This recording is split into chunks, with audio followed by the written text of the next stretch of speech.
Görsünler şerbeti. Vatandaş görsün şerbeti. Vatandaş görsün şerbeti. Özmeyen. Bir de böyle gel. Boşalt onu ayağım. Bu Adamalıdır. Bize gelen kumluk yerden gelen. Torpak yerden gelmemiştir. Ha, torpaklı yerden gelen şeker hastası yapar. Şeker yükselir. Tansiyonu yükselir. Ama bizimki kumluk yerden gelen yapmaz. Ben buna eminim. Ne şeker de düşürür. Tansiyonu da yükseltmez. Ben bunu eğer şeker yükselirse ben hakikaten 45 senedir bu mesleği yapayım ve bu mesleği terk ederim. Ben bunu odun olarak getiriyorum. Çöp döküyorum. Ondan sonra tavlıyorum. Ondan tavladıktan sonra tekneler, çelik tekne. Benim tükenimi orada çekebilirsiniz. Fayanslıdır. Çelik tekneler. Ondan sonra buz üstünde. Faydası böbreklere, idrara, mideye. Ama tabii çok soğuk içmeyeceksin buna.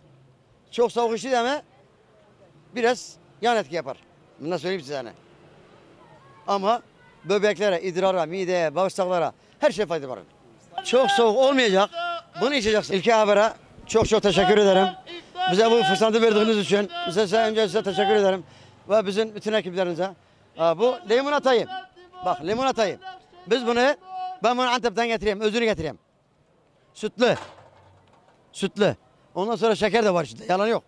Ama bunun içinde ne şeker var ne bir şey var. Cenab-ı Hakk'ın verdiği bir boyak. Bakın. Şöyle bakın. Bir çek bunu bak. Bunu çek. Bak. Sapsarı oldu boyak bak. Sapsarı oldu. Bembeyaz değil. Kıpkırmızı değil. Bunu vatandaş oynasın yani. Böyle şerbet alırken böyle baksın. Böyle sapsarı. Böyle sallasın. Sallasın böyle sapsarı. Ada. Yani kumluklardan geliyor. Bak ağam. Şimdi bunun çekimini yap.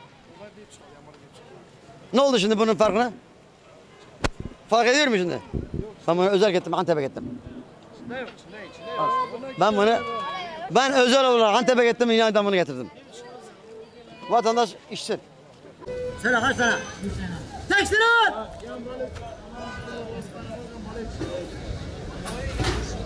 Toprak! Yan balı bitti ha.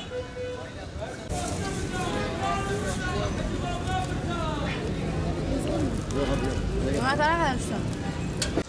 Özmeyen. Bir de böyle gel. Boşalt onu ayağım.